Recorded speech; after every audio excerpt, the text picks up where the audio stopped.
c'est la définition de la résilience que je proposais tout à l'heure. Certains parmi nous ont acquis très tôt, dans l'enfance préverbale, des facteurs de protection, parce que la mère était disponible, parce que le père sécurisait la mère, parce que la première écologie d'un enfant était bien en place.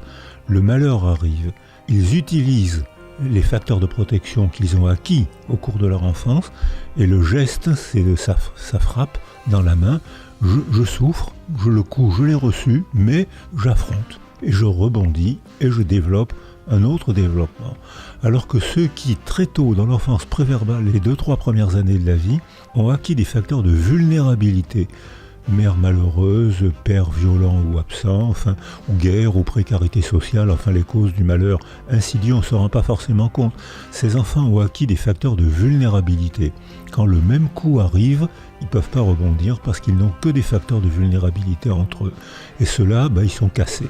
Et là, il n'y a pas de résilience, ou la résilience est très difficile. Et cette résilience-là, pour eux, il faudra qu'il y ait des professionnels.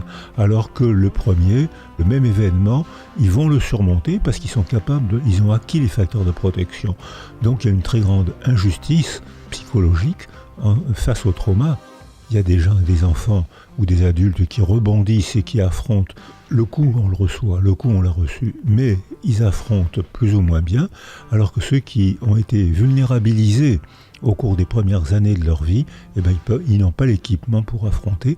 Donc eux, ils pourront déclencher un processus de résilience, mais plus tard, il faudra travailler, alors que pour ceux qui ont acquis des facteurs de protection, ils vont presque jouir, éprouver du plaisir à affronter, à se bagarrer.